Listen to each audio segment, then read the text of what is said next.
हाँ जी दोस्तों, नमस्कार। बायोलॉजी की ऑनलाइन क्लासेस में आपका स्वागत है।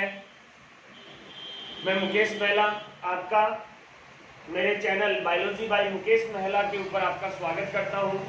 अपनी बहुत सारी क्लासेस इस चैनल के माध्यम से प्रोवाइड हो चुकी है आपके पास। अब आप थोड़ा सा ध्यान दें, थोड़ा सा इन चीज़ों के ऊपर, और इनको पढ़ते रहें, शेयर करते रहें और वीडियो को लाइक करते रहें। देखो जी, आज अपन जो टॉपिक शुरू करेंगे वो करेंगे मसल्स।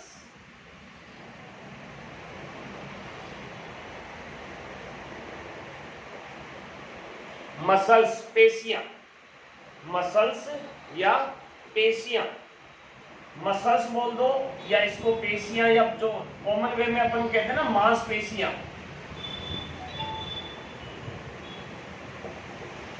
पेशियां, इनकी चर्चा करेंगे अपन।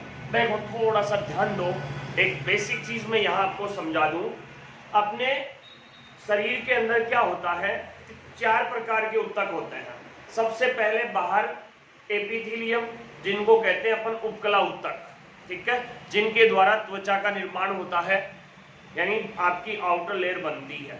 इसके बाद होते हैं दूसरे कंजेक्टिव टिश्यूज, मतलब जोड़ने वाले ऊतक, जिनको कहते हैं अपन संयोजी ऊतक। थोड़ा सा ध्यान से समझना, बेसिक समझ में आ गया, फिर इसके बाद ये टॉपिक अपने आप अगला समझ में आ जाएगा।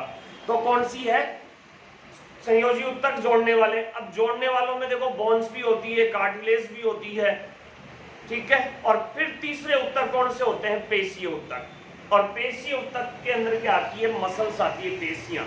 और इनके ऊपर कंट्रोलेशन करने वाले ऊतक लास्ट में कौन होते हैं? आपके तंत्रिका ऊतक। तो यहां तक अपनी जो चर्चा होनी है, मतलब सीधी सी बात है, आप डायरेक्ट या इनडायरेक्ट वे में किसको देखेंगे? यहाँ टिश्यूज को देखेंगे। जैसे अपन मसल्स देख लेंगे, फिर कार्टिलेज, बोन्स देख लेंगे, ब्लड उधर देख लिया अपन ने थोड़ा बहुत, और इसके बाद नर्व टिश्यूज।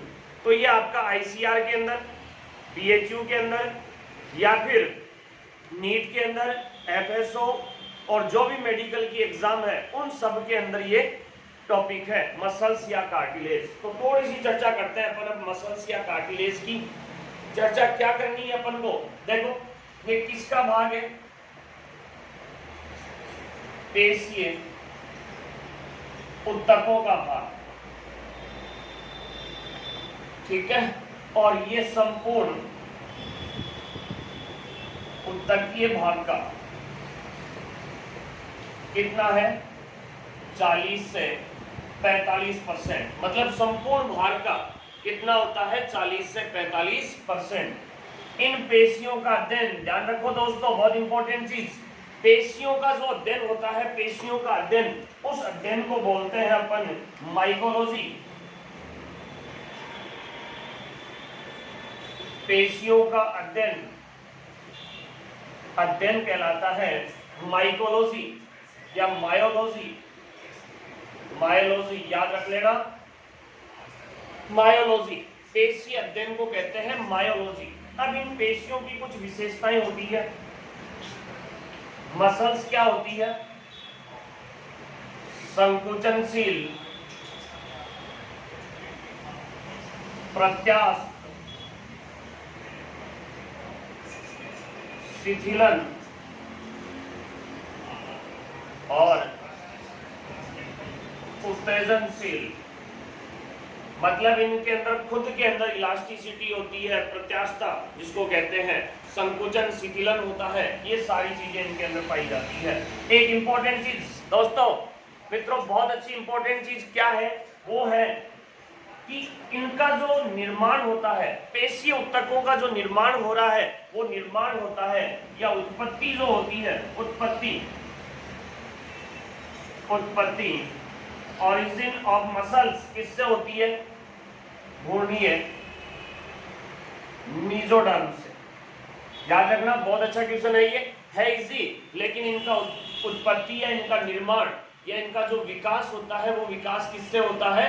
भ्रूणीय मीजोडर्म से। अगली चीज मेन इंपॉर्टेंट, इन पेशियों की संख्या की बात करेंगे अपन। पेशियों की संख्या नंबर ऑफ मसल्स कितनी होती है? 639। मतलब टोटल मसल्स अपने अंदर कितनी है? 639 है।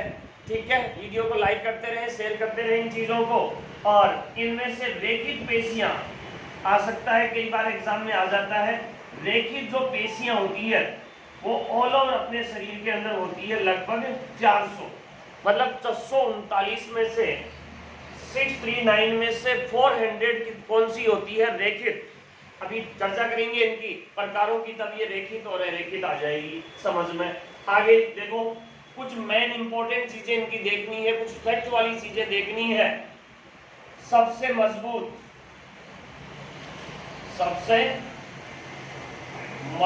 पेशी, दूसरी कौन सी? सबसे छोटी, तीसरी सबसे लंबी, और सबसे बड़ी मसल्स। मतलब ये जैसे कई बार क्वेश्चन आ जाता है आपकी जनरल साइंस में, एसएससी एग्जामों के अंदर या सीजीएल वगैरह के अंदर, प्री के अंदर ये पूछ लिया जाता है सबसे लंबी और छोटी, बड़ी, मजबूत, इनके बारे में थोड़ी सी अपनी बात की जा सकती है। तो सबसे मजबूत जो पेशी है उसको कहते हैं मेसेटर। मेसेटर सबसे मजबूत कौन सी है? मेसेटर। दूसरी कौन सी है सबसे छोटी? स्टेपीडियस।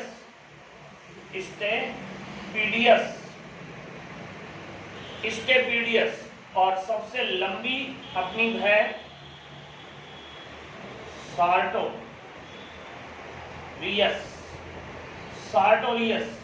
और सबसे बड़ी होती है उसको कहते हैं ग्लूटेनियस।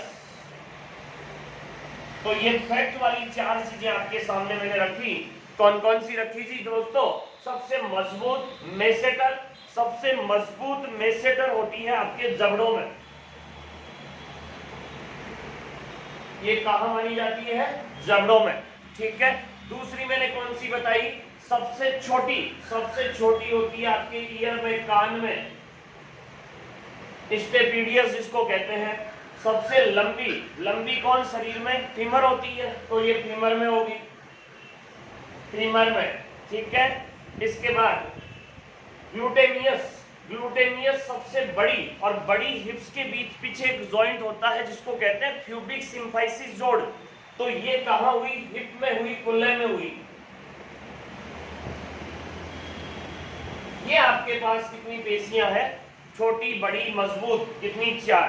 तो देखो जी मित्रों, आपको इसमें कुछ चीजें आपकी फैक्ट वाली है, कुछ समझने वाली है, कुछ चीजें आपको रियलिटी याद रखनी पड़ेगी। देखो, सबसे पहली बात, मसल्स आपको पूछ लिया जाए तो क्या है?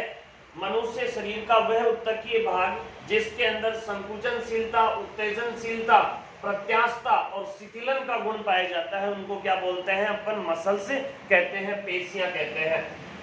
ये किन का भाग है? मसल टिश्यूज का भाग है, पेशी उत्तकों का भाग होता है, ठीक है। कितना भाग होता है? टोटल भार का लगभग 40 से 45%। टोटल ऑल ओवर भाग की बात करें तो कितना है ये? 40 से 45% उत्तकीय भाग किसका पाया जाता है? मसल्स का पाया जाता है। और इनके अध्ययन को कहते हैं अपन मायोलॉजी। पेशियों का अध्ययन क्या कहलाता है? मायोलॉजी। एक इंपॉर्टेंट चीज ध्यान रखना, इनकी जो उत्पत्ति होती है या इनका निर्माण, विकास होता है, वो किससे होता है? भूमीय मेसोडर्म से। और इनकी संख्या कितनी? 639। और रेखित पेशियां कितनी? 400। इधर मैंने कुछ फैक्ट वाली चीजें और समझाई आपको। सबसे पहली कौन सी? शरीर की सबसे मजबूत मेसेटर जबड़ों के अंदर होती है, ठीक है जी। सबसे छोटी स्टेपीडियस किसमें मिलेगी? कान में। हाँ, तो कान में एक चीज और याद रख लो, सबसे छोटी हड्डी भी यही होती है, स्टेपिस, वो भी किसमें मिलती है? आपकी कान में ही मिलती है, ठीक है। सबसे लंबी सार्टोरियस होगी किसमें? फीमर में। तो शरीर की सबसे लंबी अस्थि भी कौन सी है? फीमर। हाथों हाथ ही क्लियर कर लो चीजों को, देखो कनेक्ट होती हैं यहाँ चीजें बायोलॉजी के अंदर। और सबसे बड़ी ग्लूटेनियस होती है, वो हिप में होती है या कुल्ले के अंदर पाई जाती है। यहां तक का स्क्रीनशॉट लो एक बार मित्रों।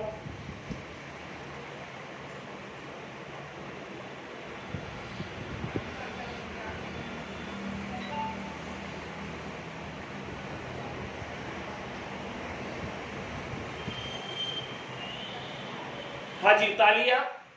डालिए ना, हटा दें, ठीक है, चलो इसको हटा देते हैं। अब इसके बाद देखेंगे अपन इनके कुछ संगठन के बारे में और इसकी इंपॉर्टेंट चीजों के बारे में जी। हाँ जी मेरे प्यारे प्यारे दोस्तों, आप जुड़ रहे हो, बहुत अच्छे लाइक व्यूज आ रहे हैं, आप इन वीडियो को लगातार शेयर करते रहें। एग्रीकल्चर वाले बच्चों के हिसाब से देखा जाए तो ये आईसीआर और बीएचयू का बहुत इंपॉर्टेंट टॉपिक है ह्यूमन फिजियोलॉजी में। पहले उसमें पूरी कंप्लीट करवाने की कोशिश करूंगा आईसीआर वाली, वो सारी चीजें इसके अंदर क्लियर हो जाएगी, ठीक है। जेड की क्लासेज आपकी चल रही है प्रॉपर, कुछ टॉपिक ऐसे हैं अलग हैं जो आईसीआर वाले हैं, वो इस चैनल के ऊपर मैं सारे कंप्लीट कराऊंगा। इसलिए आप इस चैनल को लाइक करें, सब्सक्राइब करें और अपने दोस्तों को शेयर भी कर दें। थोड़ा सा ध्यान है, रिक्वेस्ट है, और अदर एग्जाम के जो स्टूडेंट है उनके लिए तो वैसे ही भी इंपॉर्टेंट है। तो देखो मसल्स के संगठन की बात करें अपन थोड़ी सी, कि इनके अंदर क्या क्या पाई जाती है, संरचना या संगठन या संरचना। देखो जी, मसल्स का जो संगठन होता है यानी इसकी आंतरिक जो संरचना होती है, उस संरचना में सबसे पहली बात तो पेशीय द्रव्य होता है, पेशीय द्रव्य, और पेशीय द्रव्य को कहते हैं सार्कोप्लाज्म। याद रखना, मसल्स का द्रव्य या पेशीय द्रव्य क्या कहलाता है, सार्कोप्लाज्म। जैसे कोशिका में पाए जाने वाला कोशिका द्रव्य साइटोप्लाज्म, और यहाँ किसमें, मसल्स में पाए जाने वाला द्रव्य क्या कहलाता है, सार्कोप्लाज्म कहलाता है। अब साथ ही सार्कोप्लाज्म में एक तो कैल्शियम आयन होते हैं, इसी सार्कोप्लाज्म में प्रोटीन होती है, ठीक है। इसी सार्कोप्लाज्म के अंदर एक से अधिक केंद्रक होते हैं। ये इंपॉर्टेंट चीज है, कई बार आ जाता है कि मनुष्य की ऐसी कौन सी संरचनाएं हैं जो संकोची होती है, सिंसियम, तो वो कार्टिलेज होती है, और मसल्स अधिक केंद्रक इसको बोलते हैं संकोची। क्या बोलते हैं, संकोची, संकोची बोल दो या सिंसियम, सिंसियम। हाँ जी मित्रों, यहाँ एक चीज का और ध्यान रखो, प्रोटीन पूछ लेता है कई बार डायरेक्ट ही, तो प्रोटीन दो प्रकार की होती है, एक तो एक्टिन और दूसरी होती है इसके अंदर मायोसिन। दो प्रकार की प्रोटीन इनकी संगठन में या संरचना में पाई जाती है। कौन कौन सी मित्रों, एक तो एक्टिन और दूसरी मायोसिन प्रोटीन इनके अंदर होती है। इन पेशियों के अंदर वर्णक जो होता है, वर्णक अपने ब्लड के अंदर होता है, ब्लड के वर्णक को बताया था अपन ने कल, कौन सा, हीमोग्लोबिन, और इनके अंदर जो वर्णक होता है उसको कहते हैं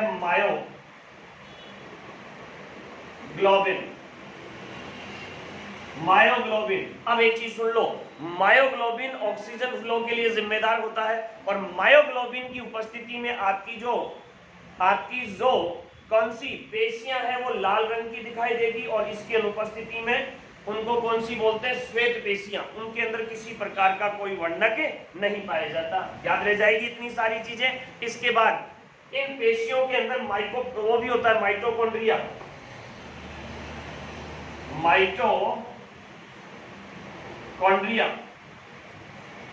पेशियों का माइटोकॉन्ड्रिया, सीधा क्वेश्चन आया हुआ है, पेशियों का माइटोकॉन्ड्रिया क्या कहलाता है, सार्कोसोम।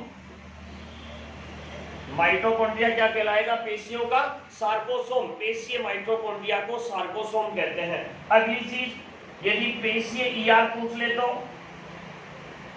पेशीय ईआर, और पेशीय ईआर को कहते हैं साइटोट्यूबुलर तंत्र,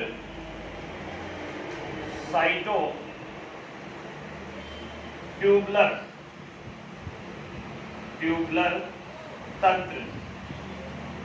साइटोट्यूबुलर तंत्र किसको कहा जाता है, अंतःप्रद्वी जालिका को, अंतःद्रवी जालिका को, या सार्कोप्लाज्मिक ईआर भी बोलते हैं इसको, सार्कोप्लाज्मिक ईआर, अंतःप्रद्वी जालिका, ठीक है। अब देखो बॉन्स होती है, बॉन्स के ऊपर मांसपेशियां, इजी वे में बोले तो आर्ट्स वाले स्टूडेंट को समझाएं तो मांस भरा होता है ना, मांस से भरा मसल से, तो उसके ऊपर क्या है, ये उसके ऊपर टिकी हुई है और उनके अंदर नर्व निकलती है। तो इस नर्व का या तंत्रिका का आपस में जॉइंट होता है, तो याद रखने वाली चीज है, बहुत इंपॉर्टेंट, यहाँ बहुत ही अच्छी इंपॉर्टेंट चीज है, स्टार लगा दिए मैंने, डबल स्टार, की पेशियां प्लस तंत्रिका, इन दोनों का स्थल जहां पर ये दोनों जुड़ती है, मतलब दोनों एक जगह अटैच होती है, जिस जगह इनका जॉइंट बनता है उस जॉइंट को कहते हैं अपन अंतः पट्टिका, अंतः पट्टिका, पट्टिका, या इसको बोलते हैं तंत्रिका पेशीय संगम। क्या बोलते हैं? तंत्रिका पेशीय संगम, या फिर इसी स्थान को कहते हैं motor and plates, motor and plates. दोबारा समझो एक बार इस चीज को। देखो जी, होता क्या है कि आपकी पेशियां, मसल्स और तंत्रिका एक जगह अटैच होती है, जुड़ती है, मतलब जिस स्थान से दोनों का जॉइंट बनता है उस जॉइंट वाले स्थान को अपन ने नाम दे दिया अंतः पट्टिका, इसी को कह दिया, इसी को तंत्रिका पेशीय संगम कह दिया, या इसी को मोटर एंड प्लेट बोल दिया। अब यहां पर एक न्यूरोट्रांसमीटर होता है, न्यूरो ट्रांसमीटर, मतलब जो सार्कोप्लाज्म में उत्तेजना उत्पन्न करता है, मतलब आपके जो मैसेज होते हैं उत्तेजनशीलता के, शिथिलन के, उन मैसेज को इस सार्कोप्लाज्म में पूरा प्रवाहित करवाता है, उसको, उस न्यूरोट्रांसमीटर को कहते हैं ACH। क्या बोलते हैं उसको? ACH। और ACH का मतलब क्या हो गया? Acetylcholine, acetylcholine. और ये एक एक चीज आपके लिए, सारी चीजें इंपॉर्टेंट है, एक एक वर्ड आपके लिए इंपॉर्टेंट है। कैसे है इंपॉर्टेंट, कैसे आपको याद करना है? दोबारा देखो जी, सबसे पहली बात, पेशियों का जो द्रव्य होता है, जैसे कोशिका का कोशिका द्रव्य, इसी प्रकार पेशीय द्रव्य क्या कहलाता है? सार्कोप्लाज्म। कैल्शियम आयन होता है, इसकी उपयोगिता अलग है, ट्रोपोनिन के सक्रिय स्तंभों को खोलता है। प्रोटीन कितने प्रकार की? 2 प्रकार की, एक्टिन और दूसरी कौन सी होगी जी दोस्तों? मायोसिन। आ रही है बातें समझ में? इसमें क्या होते हैं? एक से अधिक केंद्रक पाए जाते हैं, एक से अधिक केंद्रकों की स्थिति को कहते हैं अपन संकोची। तो आपकी मसल कौन सी स्थिति में आती है? संकोची स्थिति में आती है। इसके बाद पेशियों के अंदर जो वर्णक पाया जाता है उस वर्णक को कहते हैं मायोग्लोबिन। माइटोकॉन्ड्रिया होता है उसको कहते हैं सार्कोसोम। माइटोकॉन्ड्रिया क्या कहलाता है? यहाँ का सार्कोसोम। इनकी पेशियों के अंदर पाई जाने वाली ईआर को कहते हैं साइटोट्यूबुलर तंत्र या सार्कोप्लाज्मिक ईआर। एक इंपॉर्टेंट चीज मैंने आपको यहाँ इस जगह बताई है, इधर क्या बताइए, बताओ देखें। यानी पेशियां और तंत्रिकाएं आपस में क्या होती है? अटैच होती है, आपस में जुड़ती है। तो जहां पर पेशियां और तंत्रिका, इधर से देखो, जहां पर पेशियां और तंत्रिका दोनों अटैच हो रही है उस स्थान को कहते हैं अंतः पट्टिका। क्या बोलोगे? अंतः पट्टिका, तंत्रिका पेशीय संगम, मोटर एंड प्लेट। और इसी स्थान के ऊपर जब तंत्रिकीय आवेग, नर्व इंपल्स जब उत्पन्न होंगे तो उनके प्रभाव के लिए या उनके प्रवाह के लिए एक न्यूरोट्रांसमीटर, याद रखो, न्यूरोट्रांसमीटर बना रहता है जिसको कहते हैं एसिटिलीन कोलिन, ACH। इसको शॉर्ट में कहा जाता है कौन सा? Acetylcholine, ACH। ठीक है मित्रों, यहां तक चीजें आ गई समझ में? एक बार इसका थोड़ा सा स्क्रीनशॉट ले लो।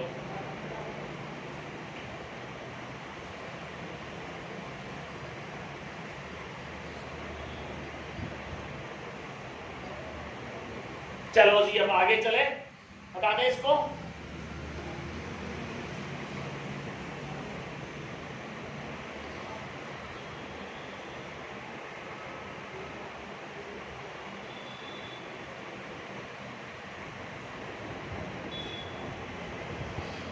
हाँ जी, अब देखो मसल्स के प्रकार।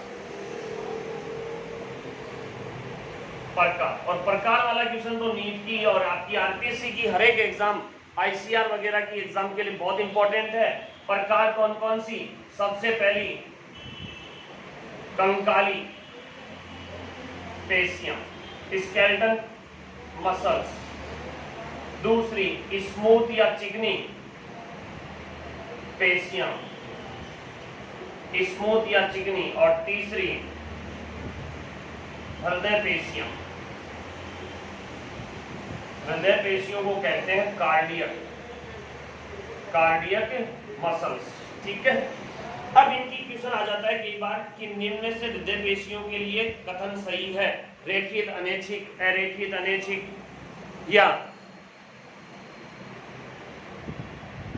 ठीक है हाँ बिल्कुल बिल्कुल सारा। हाँ जी, हृदय पेशियों के अंदर क्या होती है कि उनकी विशेषता क्या है कि वो ऐच्छिक होती है, अनैच्छिक होती है, रेखित है या अनैच्छिक है, रेखित है, अरेखित है। ऐसे 4 ऑप्शन आपके सामने बनाकर दे देगा। ठीक है। तो अब अपन को उनके अंदर ये याद रखना है कि इनकी विशेषता क्या है। तो सबसे पहली कौन सी है? कंकाल पेशियां। तो कंकाल पेशियों को कहते हैं रेखित पेशियां। रेखित का मतलब इनके ऊपर धारियां उपस्थित होती है। ऐच्छिक होती है, ऐच्छिक, वॉलेंट्री, स्टेरिएटेड और वॉलेंट्री। और कहां मिलती है? आपके कंकाल तंत्र में या कायिक भाग में, इसलिए इनको कायिक या वेजिटेटिव मसल्स भी कहते हैं, कायिक भाग में मिलती है। दूसरी कौन सी? चिकनी। और चिकनी को क्या बोलते हैं? स्मूथ। और स्मूथ क्यों कहते हैं? क्योंकि इनके ऊपर धारियां नहीं होती, अर्थात ये कैसी? अरेखित। ये होती है अनैच्छिक, इच्छा शक्ति का कोई नियंत्रण नहीं इनके ऊपर। और कहां मिलती है? अंतरांगों में, आंतरिक अंगों के अंदर। जो भी आपके आंतरिक अंग, चाहे वो डाइजेस्टिव सिस्टम से हो या रिप्रोडक्टिव सिस्टम से हो, उनके अंदर मिलेगी। और हृदय पेशियां ये होती है रेखित, अनैच्छिक और हृदय ऊतकों में या हृदय की दीवार के अंदर। तो ये आपको सारी चीजें याद रखनी है। मसल्स कितने प्रकार की प्यारे दोस्तों? 3 प्रकार की, स्केलेटल, स्मूथ और कार्डियक। इनकी विशेषता स्टेरिएटेड, वॉलेंट्री और स्केलेटल सिस्टम में। दूसरी चीज स्मूथ कौन सी? अनस्टेरिएटेड, इनवॉलेंट्री और इनर ऑर्गन्स के अंदर। और हृदय पेशियां कैसी? बोलो जी, स्टेरिएटेड, इनवॉलेंट्री और आपके हार्ट के अंदर ये उपस्थित होती है। तो सीधी सी बात है, इनको कंफ्यूज करने के लिए कई बार इनकी जो विशेषताएं हैं उन विशेषताओं को डालकर आपसे ये क्वेश्चन पुटअप कर लिया जाएगा। तो ध्यान रखना, कंकाल पेशियां रेखित है, ऐच्छिक है, इच्छा शक्ति का नियंत्रण होता है, धारियां इनके ऊपर होती है। और आपके कंकाल तंत्र माने चलने, बोलने, उठने, बैठने, इनके अंदर सहायक होती है। ये अरेखित होती है, अनैच्छिक, मतलब आपकी इच्छा शक्ति का नियंत्रण नहीं होता। भूख लगेगी, पेट में गुदगुदी होगी, चूहे लड़ेंगे तो लड़ेंगे ही, होना है तो होना ही है आपके। और इसमें ऐच्छिक का मतलब बोले शाम में चलूं तो चलूं, नहीं चलूं तो नहीं चलूं। ठीक है। वो किसके ऊपर डिपेंड करता है? आपकी इच्छा शक्ति के ऊपर। मतलब आप उनकी इच्छा शक्ति को क्या कर सकते हो? कंट्रोल में ले सकते हो, लेकिन इनकी की नहीं होती। ऐसे ही बोले शाम में तो हार्ट को रोक के बैठ जाओ, ठीक है, लेकिन ऐसे आपके लिए संभव थोड़ी होता है। जिस दिन वो रुक गया, जिस दिन आपकी सांसें भी रुक गई, इसलिए उसकी कैसी होती है? अनैच्छिक होती है। मैंने आपको थोड़ी सी नॉर्मल वे में और ट्रिक के हिसाब से भी इनको समझा दिया। अब पूरी उम्मीद है कोई सी भी एग्जाम में कैसा भी क्वेश्चन आए, किसी भी प्रकार का क्वेश्चन पूछा जाए, आपका वो क्वेश्चन गलत नहीं होना चाहिए, किसी भी हिसाब से गलत नहीं होना चाहिए। आपको क्लासें बहुत अच्छी लग रही होगी, हमें पूरी उम्मीद है। साथ ही जब भी आप कोई से भी एग्जाम के हो, कोई से भी स्टूडेंट हो, जब भी आप इस वीडियो को देखें, जब भी आपके पास ये वीडियो आए, तो आप अपना सजेशन जरूर दें, कमेंट्स बॉक्स में लिखें और इसे लगातार शेयर करते रहें, लाइक करते रहें, क्योंकि आप ही हमारी ताकत है। Thank you. स्क्रीनशॉट ले लें एक बार।